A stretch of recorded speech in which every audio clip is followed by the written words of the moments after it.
Hey everybody, Sam Oakes here from Financial Planner Life podcast, and today's guest is Matt Cross. Matt Cross has been a financial planner for the last 8 years.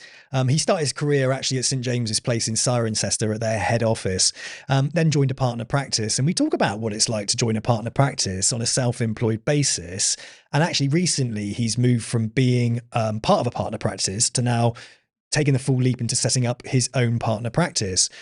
He's quite a young advisor, and we talk about his journey, and he's very honest about client acquisition and how tough he found that within the first few years, and how a sort of penny dropping moment changed his whole perception of what good financial planning is. We talk about the types of clients that he loves working with, the ones that he's tried to work with but doesn't really do that well with. And we talk about business owners and the need for financial advice. I even share some tips about LinkedIn, how to use LinkedIn effectively to outreach when it comes to things like business development. I give an amazing tip actually. So anybody who does it, let me know. And I want to cut. Anyway, I hope you enjoy this episode today.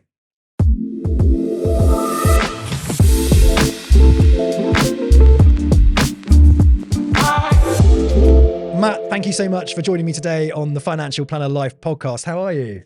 I'm very good. Thank you for having me. It's a all right. Nice sunny Friday. You cannot complain. It is a sunny Friday, bit cold. Bit chilly, but it will do. Hey, listen, Matt, you may have noticed that my background's looking a bit swish. Oh, I have. You've come up leaps and bounds since the last time we spoke.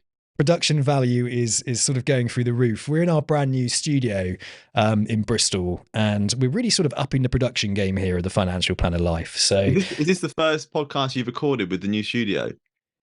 I recorded an episode last week in here, but it was with just a black background, which actually looked really, really cool. I love black anyway, and it did look really, really cool.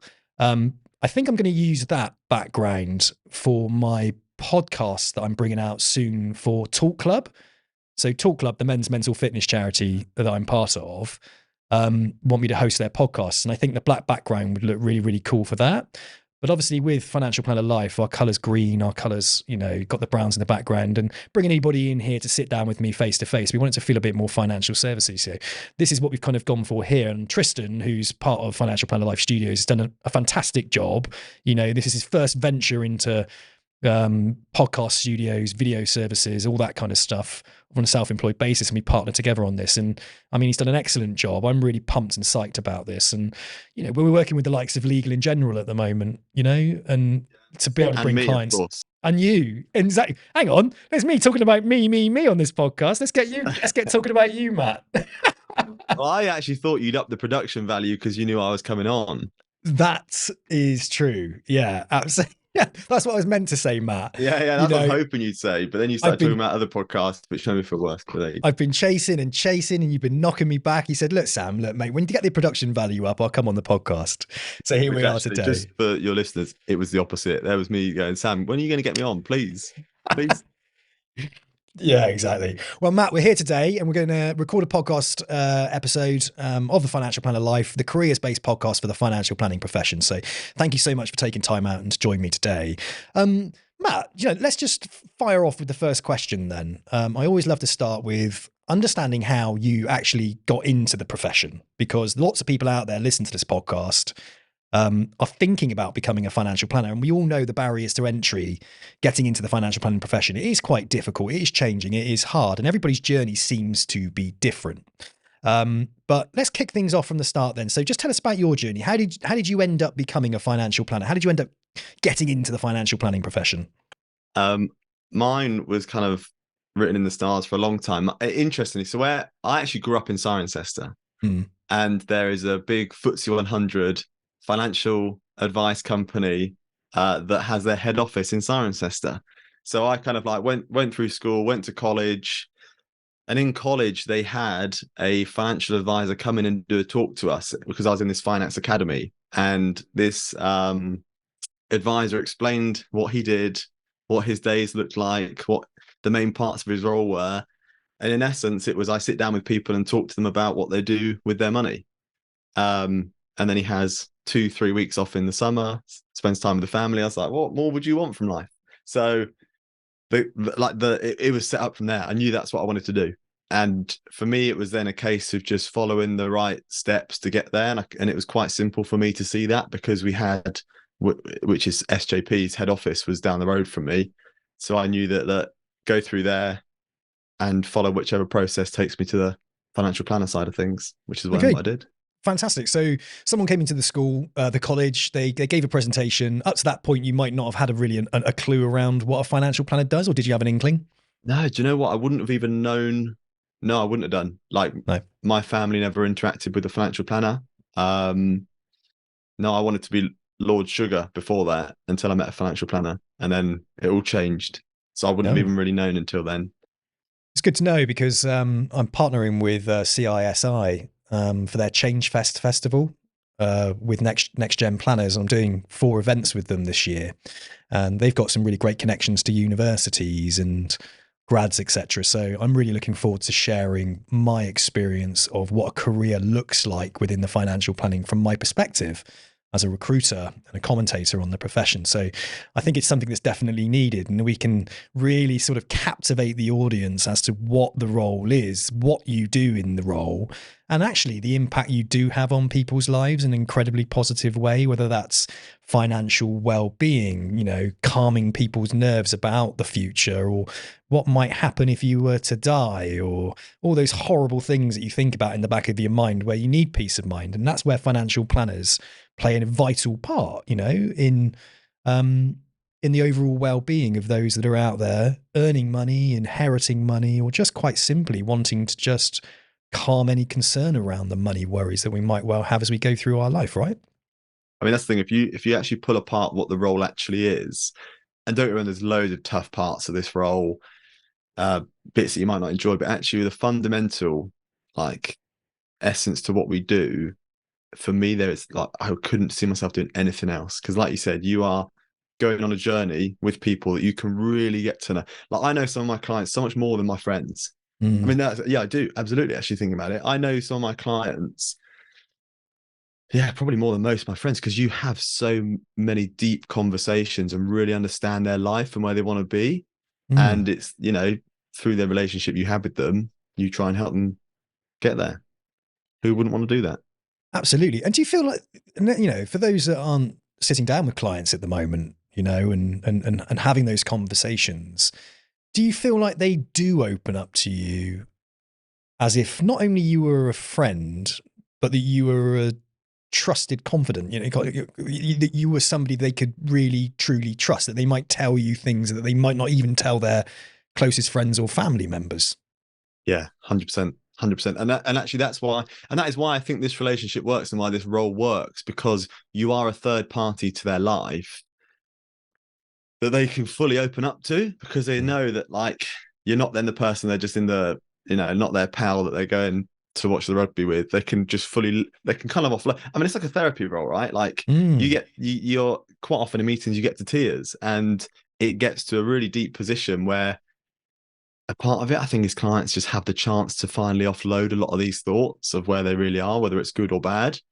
And then they know that they're basically paying you to help them get there. So it's kind of like the therapy role, right? When you're, you know, you can close the door of that room and then breathe and go back to your life. That's the bit I enjoy. Have you had any training around that? Because let's face it, when we sit down in front of people and we are talking about things that can create emotion, do you sometimes feel that the vulnerability that can come up, but for the wrong person with the wrong background and experience, might cause more damage than good? Did you have any training around that at all? Do you know what? So I didn't, but there were some early stages where actually, like you actually are given quite a as a position, you know, you can't take it lightly. And you're right, because, and actually I've listened to some podcasts where, you know, the interviewer is asking some really deep questions. You're like, quite not like, are you okay? Because are you taking that person to a place that you're then not able to control their emotions after it?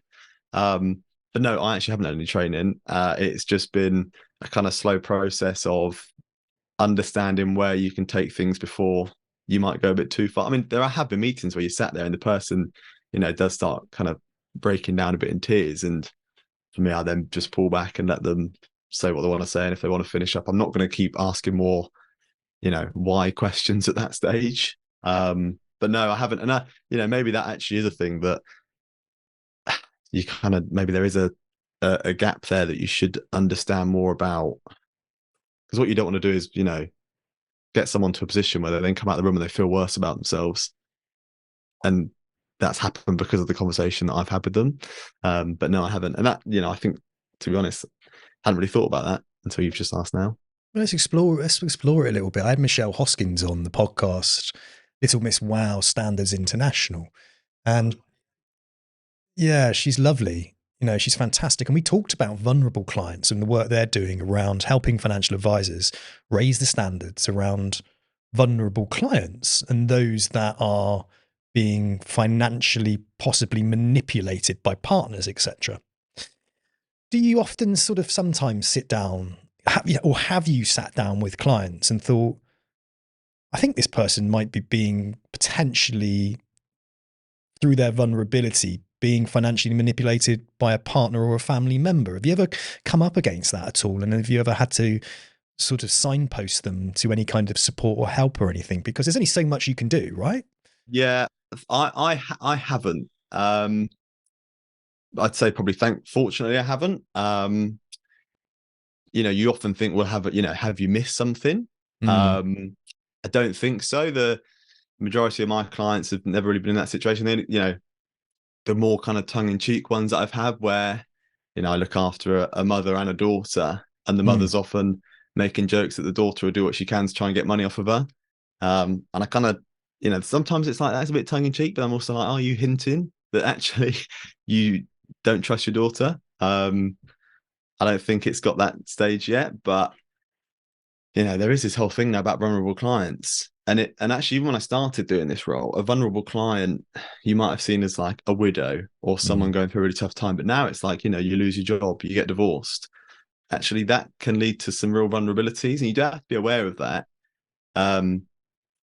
Because again, we can have quite a serious role to play in that. And we can either help for the better or, ignore it and it may get worse. But I think so, there's nothing I've ever noticed that seems like there's an issue that needs to be taken further, thankfully.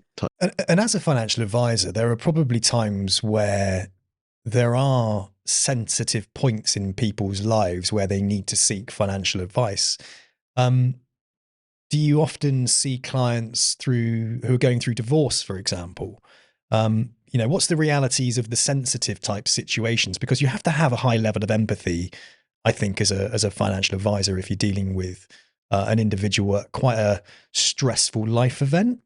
Tell us about that. I'm not trying to put a downer on this podcast here. I just want people to also understand that they need to be prepared to be sitting in front of those typical types of clients. And what's a typical situation? Divorce is obviously one. Yeah. Yeah.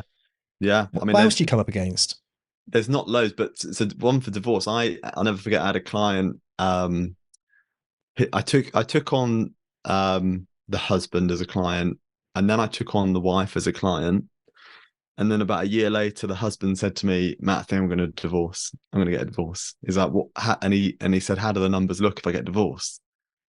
And I was like, "Oh, mate, you don't want to you don't want to base this decision off of, are you financially better? Like, you got to do what's right for the family first." And that was actually, I remember that being a bit of a, what role do I play here? Like, if I put the numbers and say, "Oh, it's not as good," are you then going to be in an unhappy relationship? Is it, what does it come down to? And that, I remember that one being a bit of a tricky one, because I was like, I've also now look after your wife. Like, I need to be pretty impartial for the two of you now. They did end up divorced, and I did speak to them, said, "Look, I'm more than happy if you don't want to work with me anymore. I can find another partner that's suitable for you to work with if you prefer." But she was fine. She actually just said, "No, look, it's all good. I'll keep as is." But that was the kind of one where it was a bit tricky. You also get situations where parents are starting to fall quite ill for some of my clients, and talking them through that and what that looks like from a financial side of things, like what support they may need to give to the parents, both, emotionally and financially, physically. But you do, that, to be honest, they are the bits I quite enjoy. Yeah. When you actually, the moment you have an actually, when you finally have a real conversation with a client, and it was probably a couple of years into me doing the role that you actually suddenly have a real conversation with someone. And then once you've had that one real conversation, you go, wow, that's what this is about. That is honestly, that it's not about consolidating your pensions and all that shit. Like that's good to do, but that's not what we do. And once you've had the, one, then you're like, I want all of these conversations to get there now. This is where I want everything to go. And I'm going to keep pressing clients until I really do understand what makes them tick. Well, some clients probably aren't ready for that. No. And actually, maybe they never became clients because of that. But I don't really want to just keep sitting down with people going, oh, your pensions are doing all right. This transactional sort of approach to it's just financial advice. Yeah. It's boring for me and it's boring for them if we have this, like, because, they don't want to just sit down and, they can log in online and see how the pensions are doing. So yeah. So when they're meeting you, when they're meeting the financial planner, they're building a relationship, and you're with them at every step of their journey, someone trusted that they can turn to and talk to. For example, if they're thinking about, having a divorce, and it's a difficult conversation to have, but I think as a financial planner, you're going to be having those conversations a lot. And sometimes you can push back, can't you? And say to them, look, based on my experience of the conversations that I've had, that people who have gone through divorce, these are the things I think maybe if you haven't already considered, you should also consider before, I can give you the facts and figures, it's black and white, but, life's more complicated than that. Here's my 2 cents, and here's some signposting I can send you to if you're in an abusive relationship or something like that, because there are lots of things that can happen around financial abuse as well, not just physical abuse, but financial abuse. So it's about recognizing the signs. It's recognizing people and their vulnerabilities around that vulnerable client side is a big piece at the moment, and that's a big deal.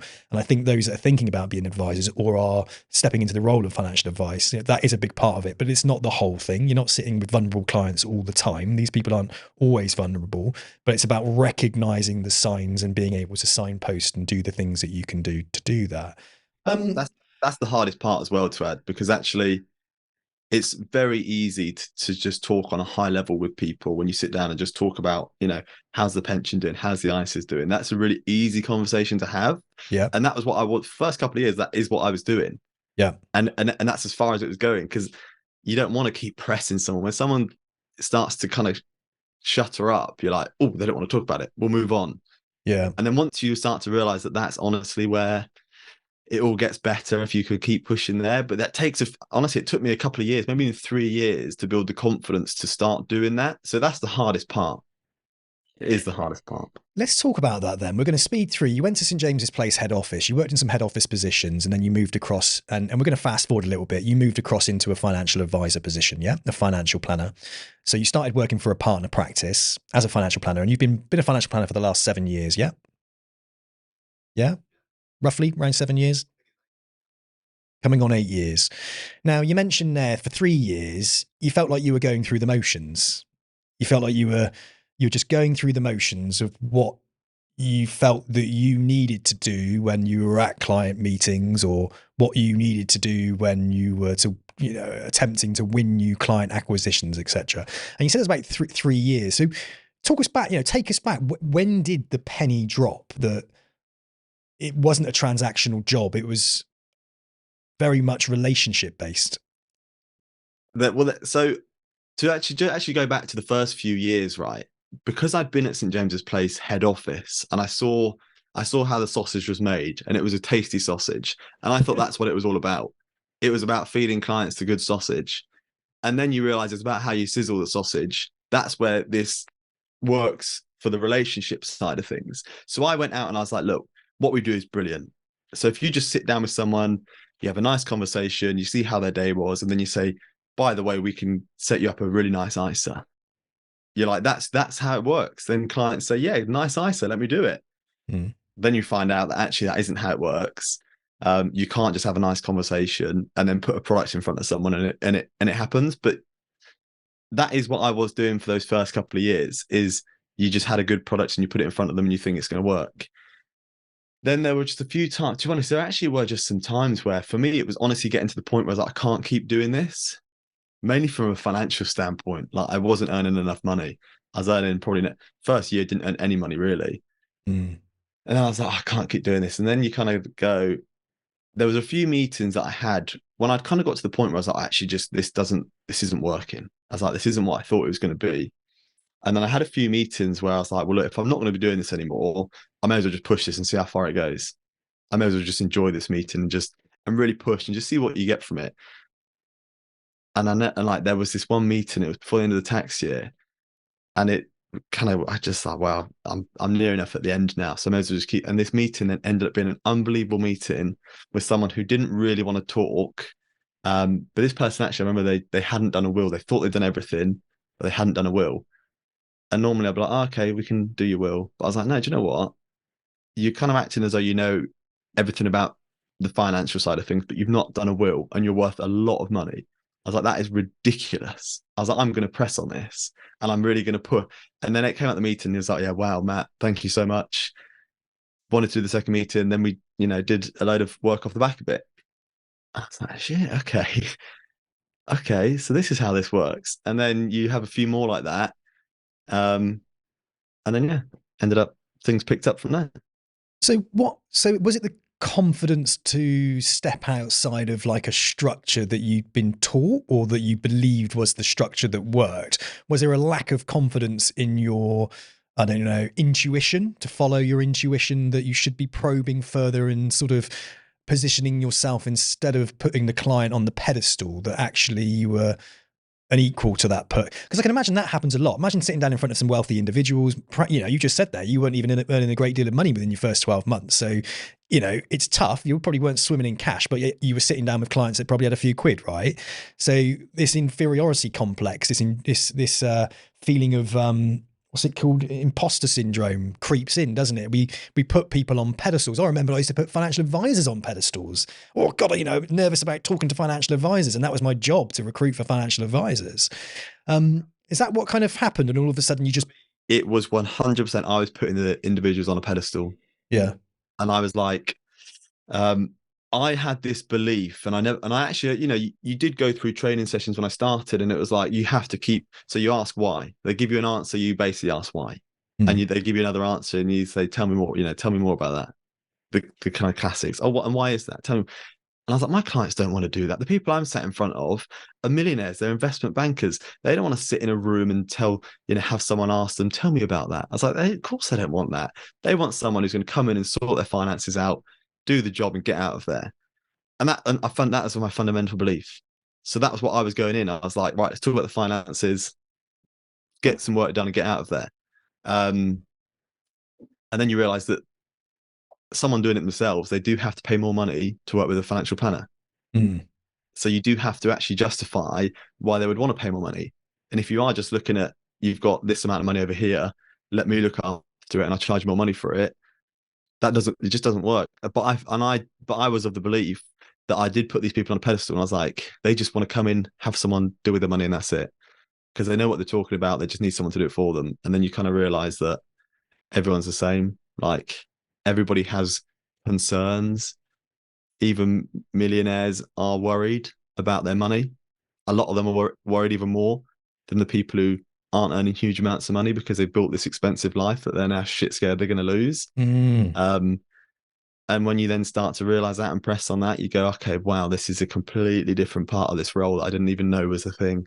I think probably my own confidence got in the way in the first couple of years, because I was like, no, I know what I'm doing. I know what I'm doing. I've been working at head office for ages. I know what I'm doing. But actually, very different thing. Once you get in front of a client, it's a very different role. So it's just, building a bit of confidence to press on questions that are sometimes a bit awkward to press on. Have you ever had any training during a period where you were kind of finding your feet, like a lot of people do within their first couple of years? This assumption, and we talked about it just before this podcast, didn't we? The chap I had on from Octo members, and the social post I shared, he turned around and said, there's not a financial advisor I don't know that's not swimming in clients. Now that could be true, because he runs Octo networking members and he knows a lot of very senior financial advisors, and they could well be swimming in clients. But That's not to say that every new person that joins the profession is going to be met with an absolute demand for financial advice. In fact, quite the opposite. It's still hard to develop the relationships, do the job, and find those clients. I was close to pinging that guy an email saying, look, if you're drowning, send them up, please do, because yeah, I'm more than happy to take over. Yeah, I'm not swimming in new like clients coming in. No. My phone isn't ringing off the hook with new people going, oh Matt, please let me come and work with you. It's still a slog. And that's probably also caught me off guard a bit that, 8 years in now, and it is, don't get me wrong, it is easier if I think back to the early years, but people don't just start walking through the door because you've been doing it for a while. No. You still do have to think about it. And last year I actually probably let client acquisition slip a little bit because I got a bit too confident and just thought referrals were coming in and they were just going to keep coming in. So then you kind of stop asking a little bit because you think you now just get referrals in every meeting. So you stop really talking about it because you just get them now. And then all of a sudden I got a few months into the year and I was like, oh, I've not had any introductions. Probably should put that back on the agenda. But yeah, no, it's, I don't know many people that are swimming in new introductions, to be honest. You still have to. Let's explore that a little bit then, because you've been at St. James's Place now, working for a partner practice as a financial advisor. But with that partner practice, you've now decided to step away from it and set your own partner practice up. Yeah. So it's your name, above the door. You're still an appointed representative of St. James's Place, but the buck lies with you, right? You've got to find your clients, and you feel now that you are at a point in time where you've got the confidence to go it alone. Yeah. So, because actually, I guess the practice that I was in, there was never any support with clients anyway. Right. So for me, it had always been a case of all client acquisition was on me anyway. What I did get through the practice was back office support. And to be honest, it just got to the point where I got to a position where I thought, actually, if this is now what the relationship is, it's back office support, it's probably slightly better off from a cost side of things to just pay for that myself now. Yeah. The kind of team morale was good, but also I think lockdown, possibly, I don't know if this was just for our business or everyone's business, but when you all of a sudden go your separate ways and you're now working from home, it never fully came back, like the kind of team spirit. And actually, between me and the other guys that was running the firm, we were trying to bring that back by getting people in, but it never really fully came back. Like everyone kind of had gone their separate way and was kind of doing their own thing.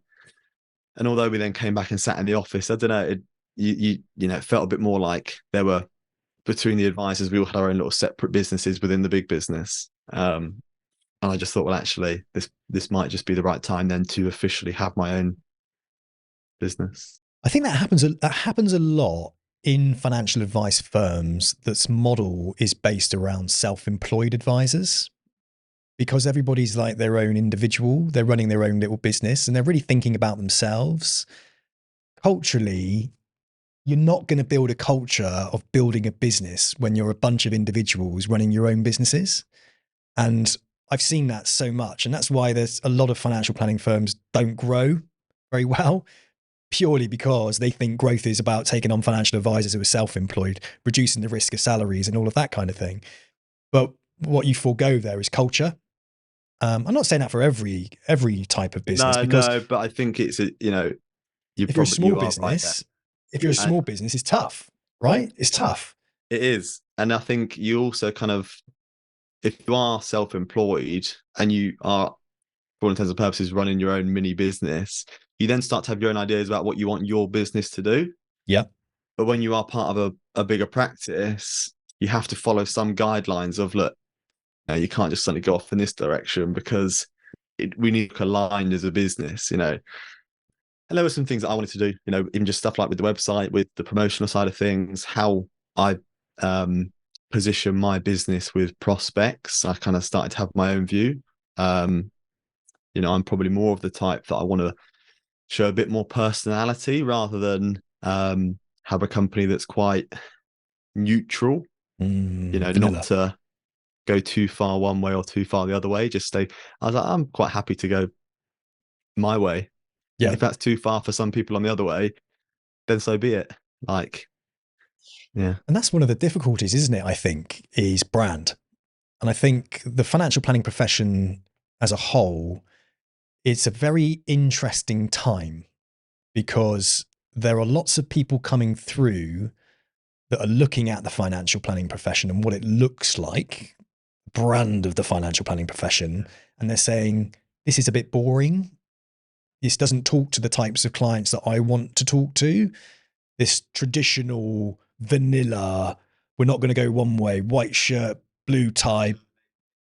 Yeah, it's dying a bit of a death. And don't get me wrong, there will always be clients that will want that, and I there'll still always have be clients that I will always put on a navy suit and a white shirt for. yeah. Because I know that's what when I come in the room, that's what they'll expect from me. So it's taken you a little while to build that confidence up, to build those clients up, right? And you're building these relationships. Some of those clients are, blue shirt, the ones we just talked about, the ones that like the vanilla approach and the ones that bought into the brand that you were under. Do you get scared though that because you're now moving away from that firm and you're actually now going to set up your own partner practice? Are you scared that by changing the brand that you might lose those relationships that you hold? Or do you think the relationship lies with you and the person as opposed to the brand? I think because I've had those people long enough now, I would like to think that whatever the brand looks like, the relationships with me, and they've seen me now for enough, 7, 6, however many years that, what comes around it doesn't bother them so much now. I mean, it's, I also kind of think my view going forward is I want to take on people that are happy to work with me as my brand is now. And if they need me to wear a suit with a tie to every meeting, then do you know what? It's going to be hard work doing that for the next 40 years if I don't want to. I don't know. I like putting a suit on. So maybe not just a suit, but I kind of want to just be more myself in meetings because I've got to be doing this for 40 more years. And actually, in the early days when you just need any client, you take on anyone. If they want me to be like this, I'll be like this because I need clients. You do get to the point where you're not so much like that. And you're like, look, if you're not comfortable with me like this, then I'm probably going to annoy you in some other way in the future. So it's probably best we just don't work with each other. And that's now more my mentality. I think all the clients I've got, I don't have many. I've only got 82 clients. So there's not loads. So I think they're all pretty happy with who I am, and I can give them, I can see them enough to show them where we're going. With the transition, I've started to tell some clients about it because it's should be finished probably actually when this has gone out. It should be finalized. So I've started to kind of say it to clients, but no one's even really asked many questions yet. They're like, so what changes for our side? I'm like, nothing really, just the name on the letter. And that's kind of been it. So yeah, we'll see. Maybe we'll speak in a year and I've lost them all. They've all gone. No, absolutely. I'm obviously doing a lot of work with St James's Place on their academy, and I've done a partnership with them and featured them. One of the routes that you can go down, you join the academy, you get yourself qualified, and you can either go on and set your own partner practice up, like what you're doing right now, or you don't have the confidence to do that. Perhaps you don't have the business plan, transferable skills, whatever it might well be. And one of the options is they find a partner practice that you can then sit underneath. And that partner practice might actually employ you. They might employ you, or they might bring you on as a self-employed advisor underneath that partner practice. Now, obviously, I've talked to many people that have gone through financial, through the academy into firms and then set their own partner practices up. I've spoken to people who've gone into firms and gone employed or self-employed. But one of the things that comes up a lot is this point that you get to, right? So you're working under a partner practice. You are going out, and as you said, alluded to about 10 minutes ago, is that you were the one really building the clients. They weren't really giving you clients. There's obviously an agreement in place, a percentage pay away that you would give that partner practice to be able to tap into all the services that they provide you, right? Which sounded relatively limited. Administration, power planning, branding, marketing, website, all those typical types of thing. But one of the things that comes up is that within the ecosystem of St James's Place, that you would then have to buy those clients from that partner practice to then be able to go and set your own partner practice up. Did that happen to you? Yeah. So I did have to buy my clients. Then they're given a nominal value based on the ongoing fees that are charged for each client. I actually bought mine a few years ago, back at 2020. I bought my clients, Hmm. and the plan for me was actually to buy into the business. So the three advisors, one set it up, and then the two of us that kind of joined him to set it up as new advisors. Our plan was always we get to a business value and then we buy in, and then the three of us kind of jointly own this company. So I actually had done the purchase a few years ago, and the plan was then to that then be me kind of now joint owner. But then actually, I guess that was even more of a part of it. I was like, well, actually, now I kind of own everything myself. I've got my mini kind of sub business in this company. I was like, I essentially am now on my own mentally anyway. I was like, I kind of feel like I'm just running my own business entirely now anyway.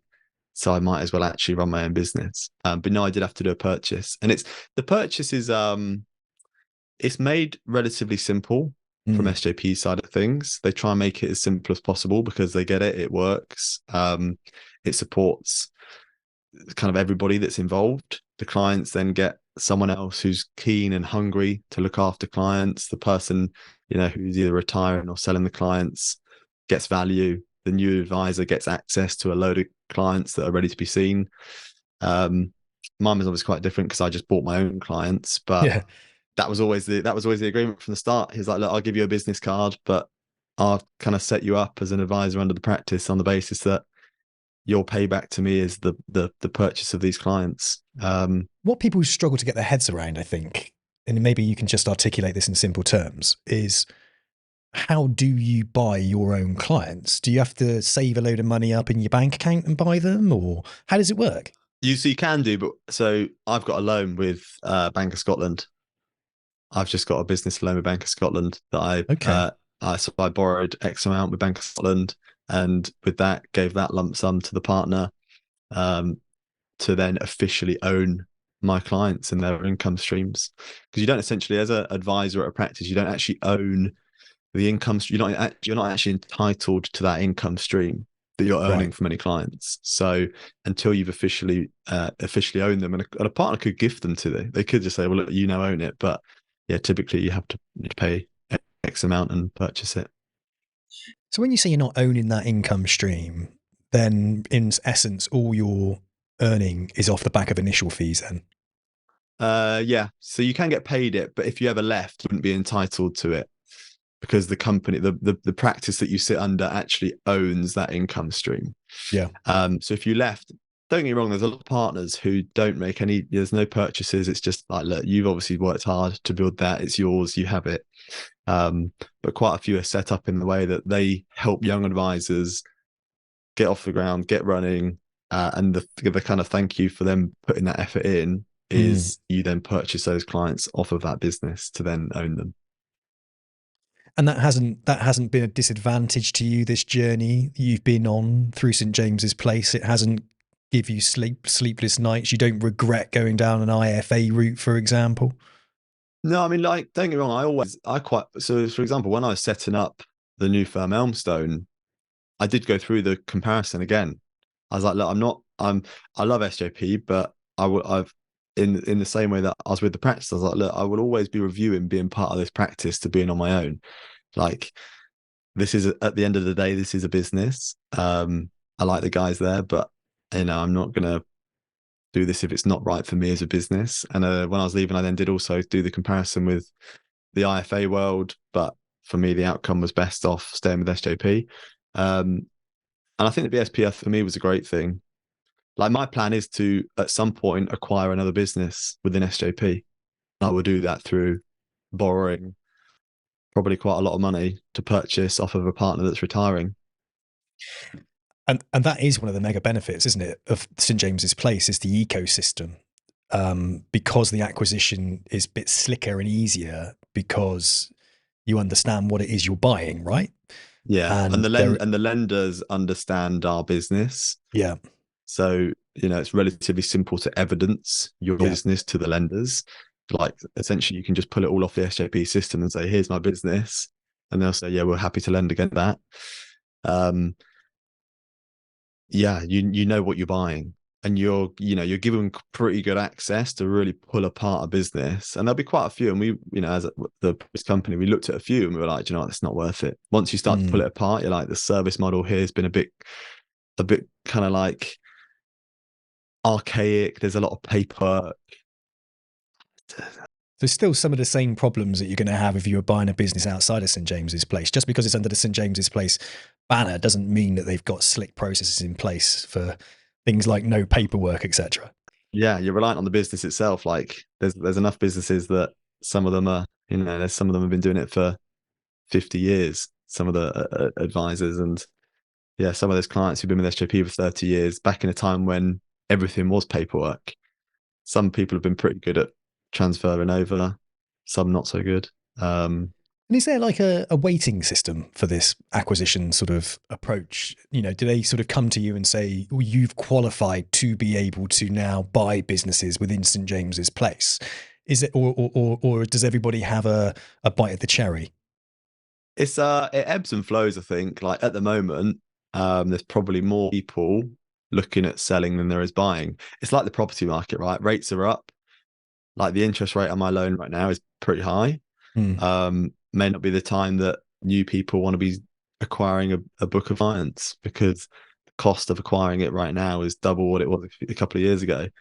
So at the moment, there's probably more sellers than there are buyers. So you might have a better pick. There's typically the nice kind of balance again at SJP is that there's typically pretty even keel. There's normally buyers, there's sellers. So if you want one, you do have to evidence that you can afford to buy the business. So, so that's where it's a bit trickier if you're starting out. You can't go and buy this massive mega business if you've just got into advising, because you can't afford to buy it. But you can slowly say, I'm going to buy a small amount of clients and work with them, build it, and kind of keep doing it in stages.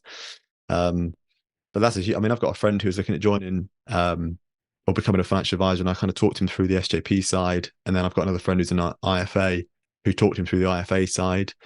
And I was saying, look, if you get into it, I'd try and, buy 20 clients as soon as you can at X value. If that's all you can afford, then buy 20 clients and just 20 people you can pick up the phone to and go and see, and try and help out and try and get some referrals. And it's quite simple to do that. We go back to this idea that, advisors are swimming in clients, right? That was a good, what you said there about, the opportunity to buy clients as quickly as you can, just buy 20 at a time type thing. Going back, do you think you'd have done that? I mean, you're 8 years in now, you've slugged it out. You had a couple of years where you weren't earning great money, etc., and you were finding your feet, right? And that's absolutely fine. No one's going to walk into financial planning, be a financial planner and absolutely nail it from day one. I just don't believe that happens. I've never seen it. Yeah, I've never seen it. And I just want people to understand that it's a slog. And I talk to advisors, and especially if they're going down the self-employed route, it is a slog. It's hard bloody graft.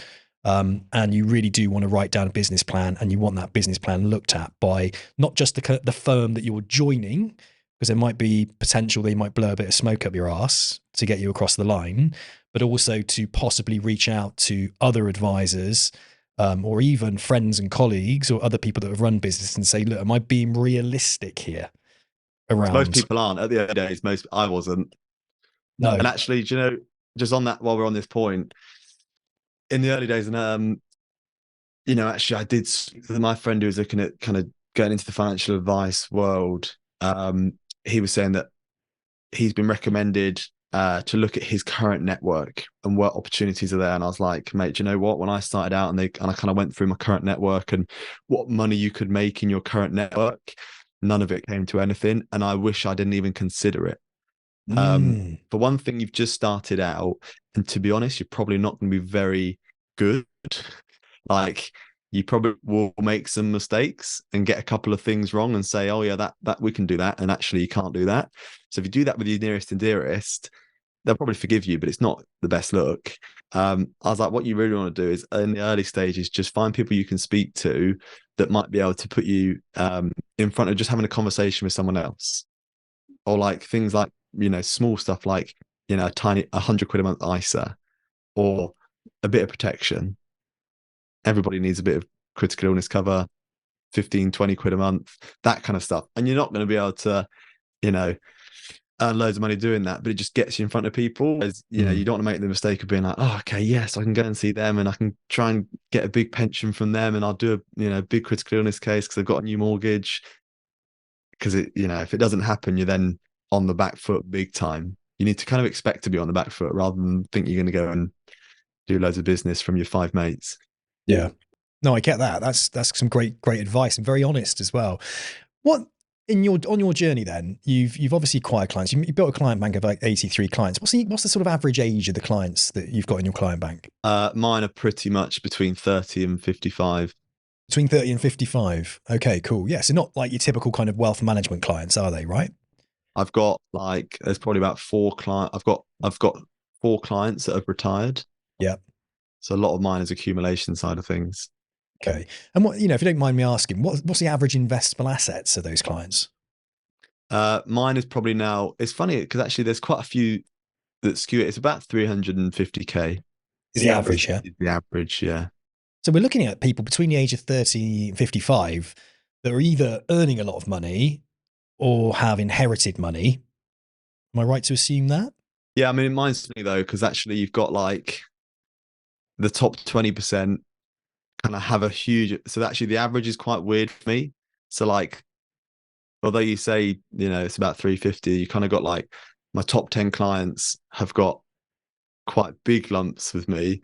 And then my bottom 50% have actually not got huge amounts. So actually there's not like, of my 80 clients, they've all got 3 grand with me.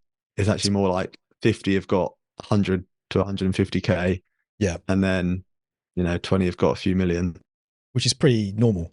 Yeah, that's absolutely normal. When we break down a client bank with somebody, there's usually a percentile that are above the 5. I usually say like what percentage is above 500K plus and what's a million plus. And there's usually a few that are in that area. And then absolutely the average tends to get a bit lower as you go down the client bank and the different types of clients that you're actually working with, right? So client acquisition for you, you've generated 80 odd clients. You're now setting up your own business. Let's talk about the client acquisition side. What clients are you working with? What type of clients are you working with? And why did you choose those types of clients? So I started out with investment bankers. All my clients were investment bankers for the first probably 5 years, which is probably also why I just found it quite hard for the first few years, because they do want someone that is confident walking in that room.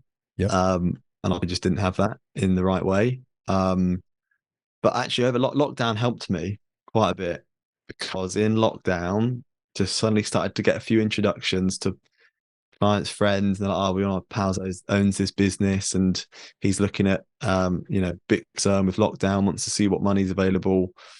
And then you go and work with this business owner who's an architect. Then you go up with this business owner who runs a distribution company. And actually a lot of those were far nicer conversations for far better outcomes. Yeah. So now to be honest, most of my focus now is on business owners, as probably most other financial planners are as well. It's a lot of fun, business owners, also because they're quite sometimes detached from me, of what I've found. Most of the kind of the business owners now in my client book are, a couple of them, but most of them are pretty detached from their personal finances. You know, they see what's going through the business and they know there's enough money in the business that they're going to be okay. But then you look at what actually they take out and what they've done with their own money, and it's not a lot. They don't really do much. But because they kind of look at this business that they know is going to be worth X million, and they're like, it's kind of fine. So there's you can have a lot of fun with those kind of clients and really actually put some good work in to actually help them out, like really help them out. So yeah, that's kind of been my focus now. But yeah, I can imagine and this is stereotyping a bit investment bankers, but a bit, stiff, a bit of a hard exterior, a bit of an ego to break down and to push through, and not as willing to possibly show their true colors within that meeting, but also probably not as willing to introduce you to others. Unless you really, really, really can prove, or unless you can do something for them, right?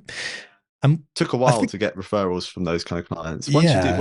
Once you have actually what, because a lot of them, they've got to where they are in that investment bank by being often pretty ruthless, I think.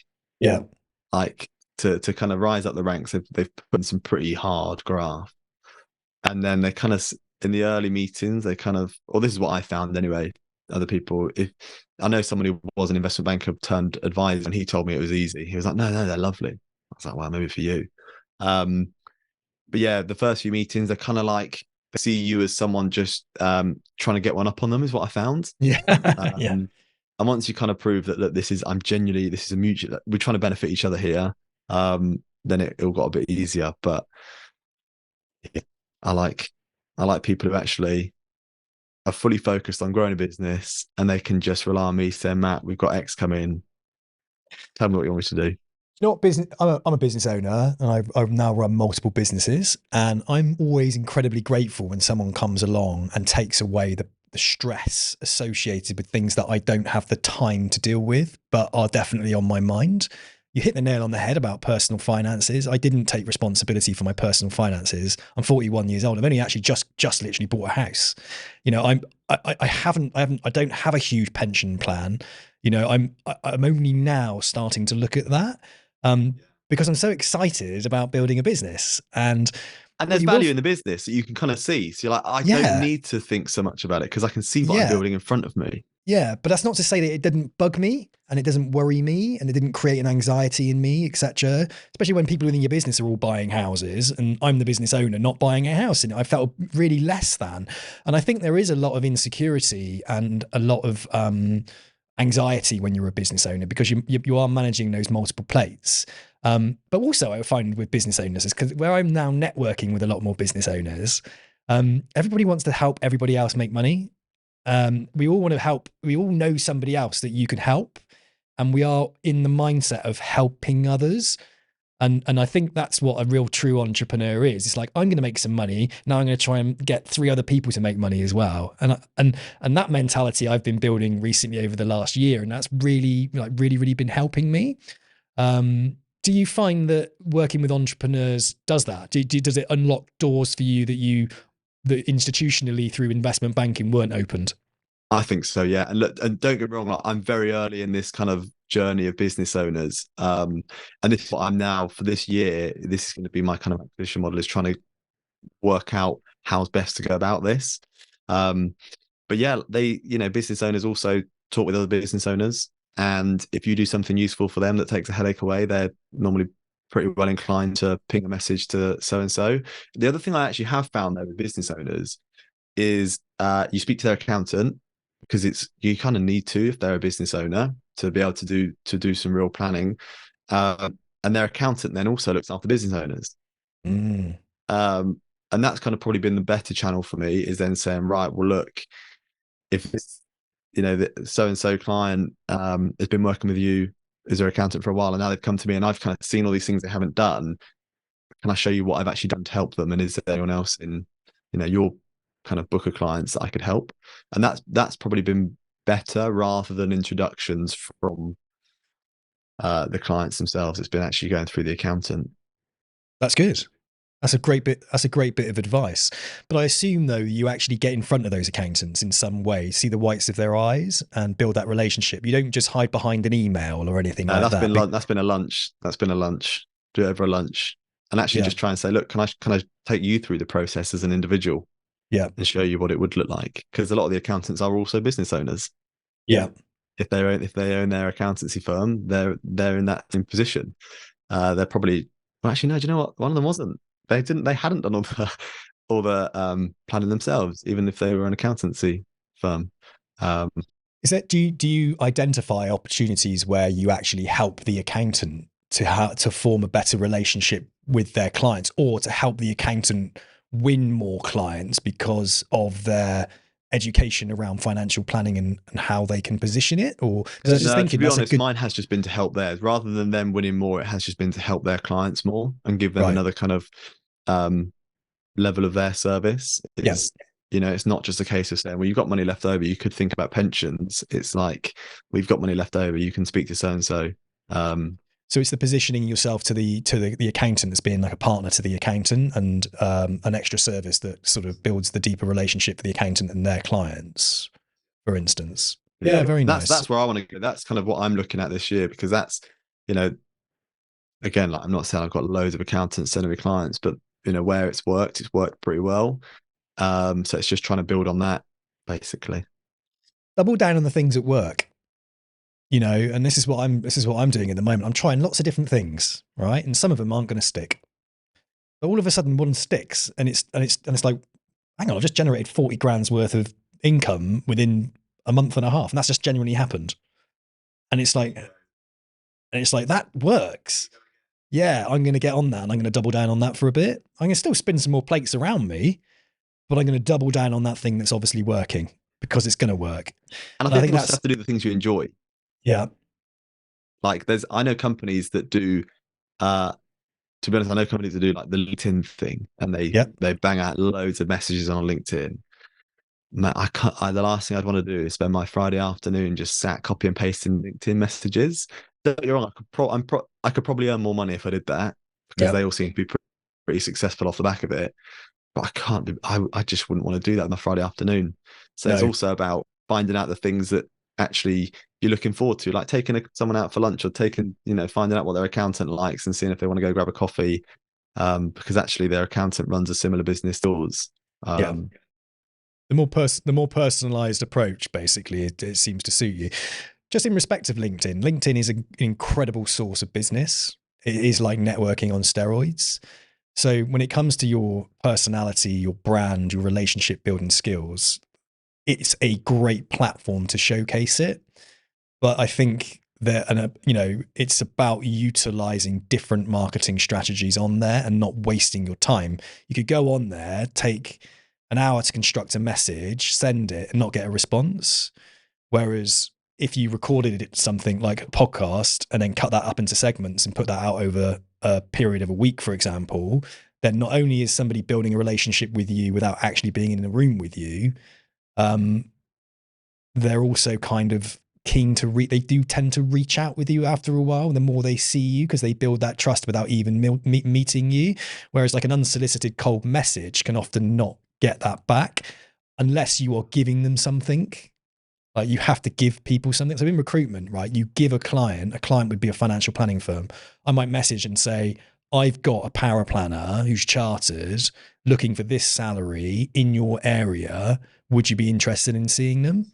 It's not, hi, Mr. Client, I've got nothing. Can I have some vacancies from you?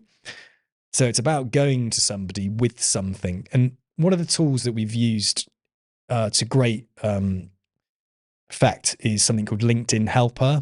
So you might want to check out an automated bot called LinkedIn Helper that personalizes messages, follow-ups, creates lists and structure, especially if you put it with Sales Navigator as well. So you're saying, like, on a Friday, you could construct a message.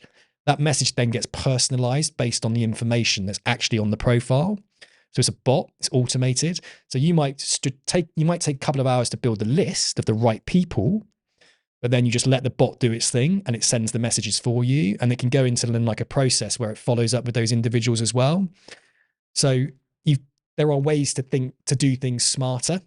Yeah, that's a huge part of this as well, is making things easier for you as a... Yeah, because, that sort of thing is a kind of numbers game. But even if you're using LinkedIn Helper to, let's say, for example, you wanted to target accountants. So you made a list of accountants. You then use the LinkedIn Helper to reach out and make a connection request.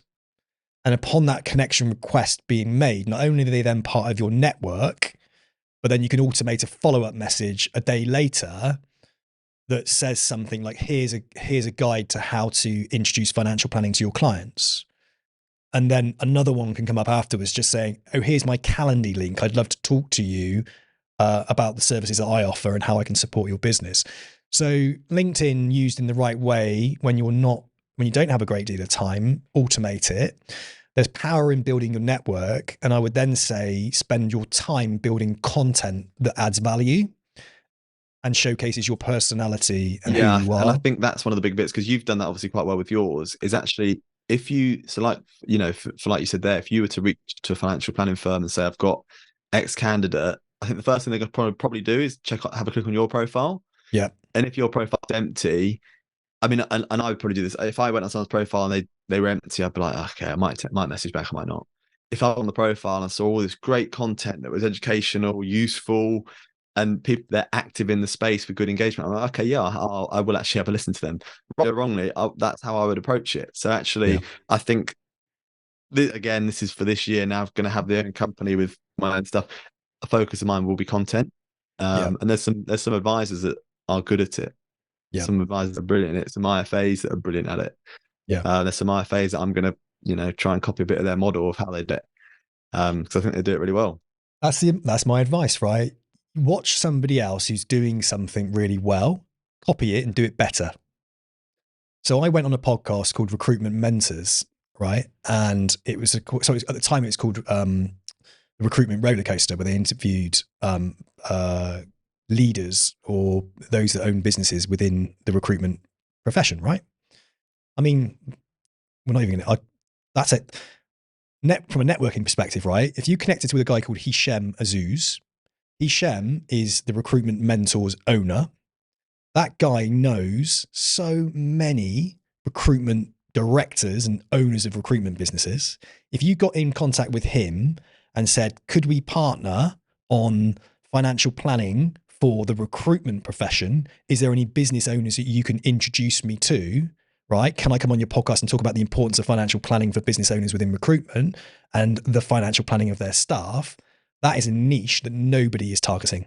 So I've just given that away. I'm going to get on. I was going to say I'm going to get onto this before this podcast is released. Yeah, make sure I get in there first. Do it, and because there is a shit load of money in recruitment and a shitload of people who are trying to buy houses, who don't know how to invest their money. They'd rather go and do the champagne lifestyle, but well-being and mental well-being within recruitment is a big thing, and financial well-being is obviously connected to it. There's lots of young people earning decent levels of income and not doing something with it. Now, that's one of the best bits of advice, and that's through obviously LinkedIn. But back to my point, I went on his podcast. He interviewed me.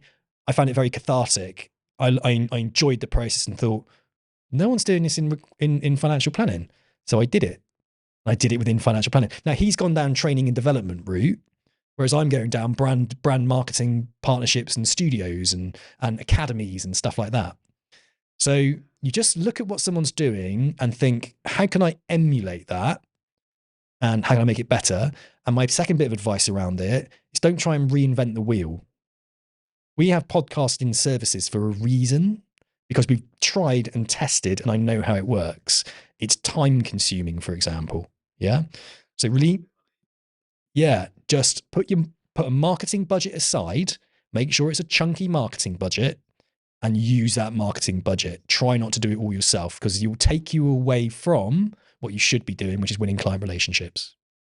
That's a bit of my advice around the content side of it. Don't go down a wormhole, And I do think content is a big thing, and especially for someone starting out, there's a lot of acquisition models that will give you quick results, right? And they're good, and you have to do them. And that might be pinging a message on LinkedIn to someone saying, look, I've seen you worked at these companies, and actually this is something that we did do, and this is actually, to be honest, how I kind of started out was a bit more of the cold stuff, because I had nobody else to go to, and you'd find a good pension scheme that had an option to transfer out at some beneficial rate, or there's something to it, and you'd then just search on LinkedIn by anyone who else was at the same company in that same years, and then you'd ping them a message and grab a coffee. And that's kind of quick results, but that requires you to keep doing it. And then I think the other thing is, and this is what I wish I'd done in the early days, I wish I'd stuck at kind of content side of things and the slow burner side of things, and actually like the accountants, because unlikely, right, you're going to speak to an accountant and say, look, I can really help the people that you work with. I genuinely can really help them. We have a coffee. They're not going to then go, yeah, here's my client book. Pick up the phone and call them all. They're not. Wow, it'd be awesome. They maybe would. I don't know. Maybe I just haven't found those accountants yet. But it's unlikely. There'll be a percentage that will. Yeah. But there'll be a percentage that will. There'll be a percentage that come to you. So you put so Legal in General, right? I'm now building their podcast for them and doing other video work with them. Did I reach out to Legal in General telling them I had a videography services. I wasn't even advertising videography services. They came to me. So every now and again, a unicorn comes to you, right? Because of my content, yeah. Came from inbound LinkedIn. Inbound LinkedIn. So Inbound. that's obviously they've seen your LinkedIn, I guess. They love she listened to my podcast a few times. She loved my podcast. Realized that nothing like that was going on in legal in general, and worked out that on the intermediary side that they could do something similar. Tried it herself, reached out to me. We started talking. Lo and behold, bam, we're in there doing their podcast and stuff, and like working with them in other ways as well around other video services. And now that will continue to work in more and more ways. But did I tell you about the 2 years that I made no money? Oh, that's the thing, right? Did I tell you about the time that I put a podcast out every single week and made no money, or put content out every week and made no money? So every now and then something comes in and lands on your lap. But as I said to you a minute ago, right, you need to reach out. And one of the things you said there is this consistency with things. So if you took 5 accountants every single day and reached out to 5 different accountants in a personalized message every single day, right? That's 25 a week. That's 100 a month. Now, do you reach out to 100 accountants a month? Have you got time to reach out to 5 a day? Yeah. Right. There you go. There's your bit. That's the bit that people lack, is that they think if I don't get an instant response straight away, therefore it's not worth my time. You have to build the habit of outreach. It's the same with content creation. And I wish I did it sooner. And do you know what's funny about this is it's the kind of thing that a lot of people know, but we still don't do it. Like I know it. Because last year I said, wow, I wish I'd really been focusing on more accountants. You get to the end of the year and I still hadn't messaged any accountants about it. I spoke to a few because they came up through clients. But this year, that is going to be a focus of mine. Keep it simple. That's why, because the idea you have in your head of what you're going to do is so overwhelming, you don't do it. The only way you build a habit is to make it simple. If you want to go running every day, you go to bed with your shorts on and your vest on, and you put your shoes by the side of the bed. And you don't go to the gym. Good book. Yeah, you don't go to the gym to run on a running machine. You put your shoes on, you walk out the door, and you run. It's exactly the same with content creation. We can overcomplicate something that need not be overcomplicated. You just have to do it and get going and start it. And as you've read with Atomic Habits, for example, it's like one of my favorite ever books. Life is a series of habits.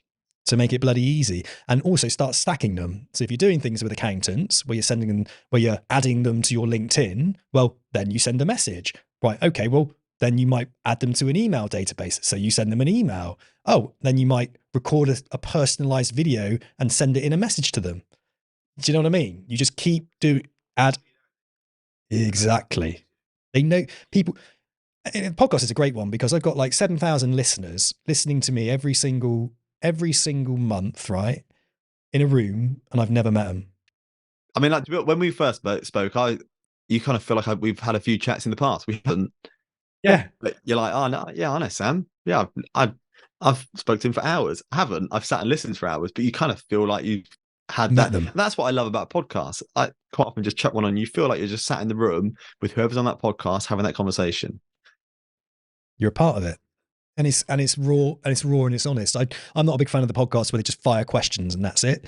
I'm a long form content person, and not everybody is. Some people just want to go on there, 25 minutes, job done. But I tend to like to build a relationship with somebody, and I think that shines through. And you're either a listener who enjoys that, or you're not. You go and get your content somewhere else. I do also think with like you said about the kind of consistency and simplifying this stuff. I also think it's about not trying to do too much. And actually what I mean by that is I remember in my early years of advising, it was like, right, you need to have 10 meetings a week. When you have no network, it's very hard to get 10 meetings a week. And you get to the point where you're like, well, I'm not going to be able to get 10, so what's the point? Whereas actually, I then changed it, and I don't know what year this would have been, but I actually then just completely flipped it and was like, no, I want 3 meetings a week. That's all I want, 3 a week. And you're like, I must be able to get 3 a week. And you get 2 in, and then you're like, shit, I don't really know who else to call. But you will find one. You can get to 3. And then you suddenly go, oh, wow, yeah, I've actually had 3 meetings every single week. I've had 3. And then you go, well, let's make it 4. One thing is not to kind of if you're starting out in this, don't think you're just going to fill your diary and be back to back. It's like, look, if I can just get one person every week that I sit down and have a coffee with, that's what I build from. And then I get two the following week. And it's probably the same thing with like the content. It's not like I need to do a podcast every day. Oh, I can't do it, so I'm not going to do a podcast. It's like, well, okay, do one a quarter. So that's another thing. I say this to people that are kind of starting out in their early years is like, look, make a number that you know you're going to hit because you need some confidence.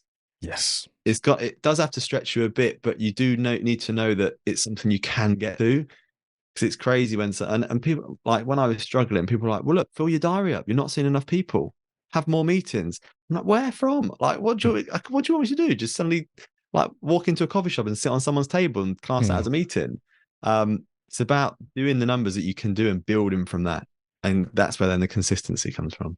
I think that's really, really, really good advice. And I used to have very high expectations of myself, high expectations of what I think I should achieve based on this kind of warped vision of what other people were doing. And someone said to me, and I was at a real stressed out point in my life, and someone said to me, Sam, you ever thought about lowering the bar? I was like, what do you mean? He goes, well, if you were a high jumper and you set the bar really high to the world record height, do you reckon you're going to hit it? And I'd be like, no. He goes, well, should we bring the bar down a little bit lower and let's just start winning? And I was like, okay. And that very conversation of lowering the bar and lowering the expectations of myself changed my life. It changed my life because perfectionism left me. This unrealistic expectation of myself and others left me.